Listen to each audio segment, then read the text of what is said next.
کہ بے ضابطگیاں ہوئی ہیں, نتائج میں تبدیلیاں ہوئی ہیں, اس بات کو نہیں آپ مان رہے, اس کے اوپر تو تذکرہ ہی نہیں کر رہے. اسلام آباد ہائی کورٹ کی الیکشن کمیشن کو انتخابی نتائج سے متعلق فارمز ویب سائٹ پہ اپلوڈ کرنے کی ہدایت ہے. جو پاکستان میں اب اس بارے میں کیا ہیپننگ ہو رہی ہے ادھر بات کرتے ہیں. اسلام آباد ہائی کورٹ نے عام انتخابات میں قومی اسمبلی کی نشست کے لیے اسلام آباد سے الیکشن لڑنے والے پی ٹی آئی کے حمایتی امیدواروں کی مانگی گئی مصدقہ دستاویزات قانون کے مطابق فراہم کرتے ہوئے ہدایت کی ہے کہ الیکشن کمیشن کو نتائج سے متعلق تمام جو فارمز ہیں وہ ویب سائٹ پہ اپلوڈ کرنے کے احکامات جاری کیے گئے.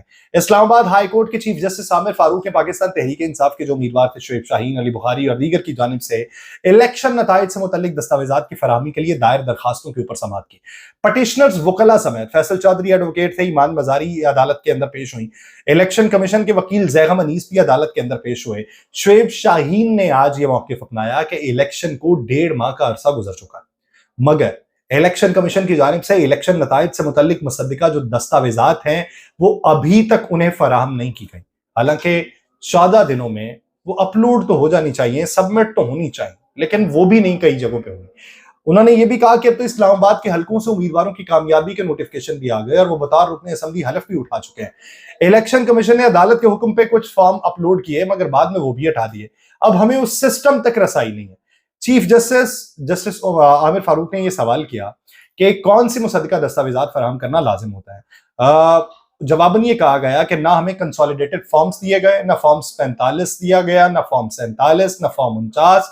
قانون میں 14 دن کے اندر یہ مصدقہ دستاویزات دینا ضروری ہوتا ہے, لیکن ہمیں کچھ نہیں دیا گیا. اب یہ مقدمہ ایک اسلام آباد ہائی کورٹ میں رکھا. ادھر 8 فروری کے الیکشن کو لے کے اب ڈونلڈ لو کو پہلے بھی بنیاد بنایا تھا عمران خان صاحب نے, اب پھر ڈونلڈ لو کو بنیاد بنایا جائے گا کیونکہ آج کا بیان منظر عام پہ آ گیا. اس سے پہلے وہ ایک درخواست دائر کر چکے ہیں 8 فروری کے الیکشن کے نتائج پہ تحفظات کے حوالے سے حامد خان صاحب کے توسط سے. حامد خان صاحب وکیل ہیں عمران خان صاحب کے اور سپریم کورٹ میں یہ درخواست دائر کی گئی ہے 8 فروری کے الیکشن کو لے کے. تو ڈونلڈ لو کو یہاں پر بھی بنیاد بنایا جائے گا, اور بنیاد بنایا جائے گا کہ ایک طرف اگر آپ اس کی بات کو مانتے ہیں, چھوڑیں اس بات کو, وہ مقدمہ تو ہم لڑ لیں گے, اس بات کے اوپر آئیں کہ جو اس کی بات کا اگلا حصہ ہے جو انتخابی بے ضابطگیوں کے حوالے سے موقف اپنایا گیا, اس کے اوپر بات کی جائے. دوسرا خان کی رہائی کے حوالے سے جو ایم بی ایس کی ملاقات ہوئی ہے سپاہ سالار سے, اس ملاقات میں جہاں پہ انریسٹ کو سیٹل کرنے کی باتیں ہوئی ہیں, جہاں پہ دو طرفہ تعلقات کی باتیں ہوئی ہیں, تو باتیں موجودہ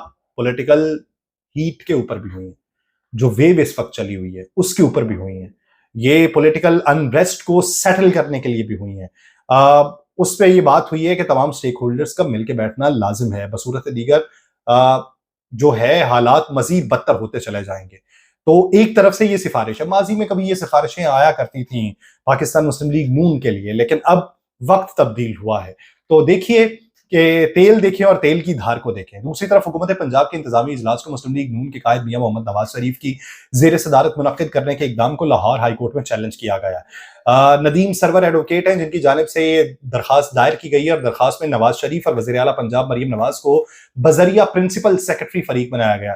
درخواست گزار نے موقف یہ اپنایا ہے کہ نواز شریف نہ تو وزیر اعلیٰ ہے, نہ وزیر اعظم ہے, نہ ہی ان کے پاس پنجاب کی کوئی وزارت ہے, اور نواز شریف کے پاس کوئی انتظامی عہدہ بھی نہیں ہے. تو جب سب کچھ ان کے پاس نہیں ہے, صرف ایک ممبر قومی اسمبلی ہے, تو وہ اجلاس کی صدارت کس طریقے سے کر سکتے ہیں, تو کیسے بیٹھ کے احکامات جاری کر سکتے ہیں؟ 3 اجلاس تھے پنجاب حکومت کے, تینوں اجلاسوں میں میاں محمد نواز شریف صاحب بیٹھے اور باقاعدہ طور پہ ہدایات جاری کی ہیں.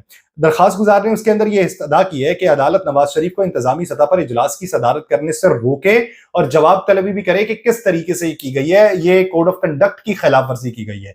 8 فروری کو عام انتخابات کے انعقاد کے بعد سے میاں نواز شریف صاحب جو ہیں وہ خاموش دکھائی دیے, لیکن اس سب کے بعد وہ 3 انتظامی اجلاسوں کی صدارت کر کے توجہ کا مرکز بنے. اس اقدام پہ کئی حلقوں کی جانب سے سوالات بھی اٹھائے گئے کہ بھائی کس طریقے سے نواز شریف صاحب بیٹھ سکتے ہیں, کیونکہ نواز شریف صاحب کے پاس صوبائی یا وفاقی حکومت میں کوئی سرکاری عہدہ نہیں ہے, صرف وہ ممبر ہے, کوئی نہ کیبنٹ کا حصہ ہے وفاقی سطح پہ, نہ ہی کوئی اور عہدہ. قومی اسمبلی کے ایک رکن ہونے کے ناطے وہ اجلاس میں بیٹھ کے ہدایات جاری نہیں کر سکتے. حیرت کی بات یہ ہے کہ اجلاس کے بعد جو ایک ہینڈ آؤٹ جاری ہوا ہے اس میں بھی لکھا گیا کہ نواز شریف نے وزراء اور عہدیداروں کو انفراسٹرکچر کے مختلف منصوبوں بشمول زیر زمین ٹرین, میٹرو بس, کسانوں کی فلاح و بہبود, طلباء کے لیے الیکٹرک بائکس اور رمضان ریلیف پیکج کے حوالے سے انہوں نے ہدایات جاری کی ہیں.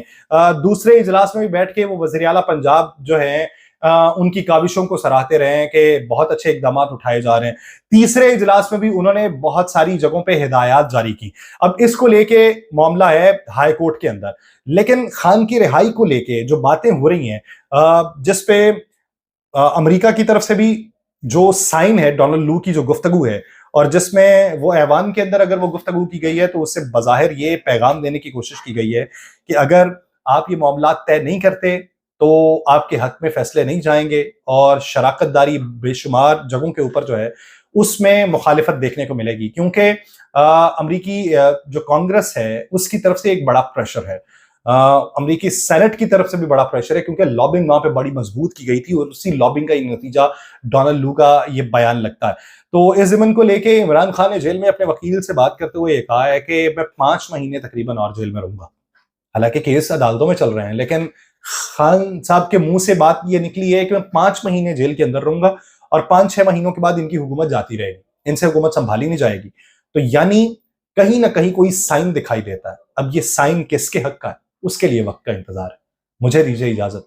اللہ نگہبان.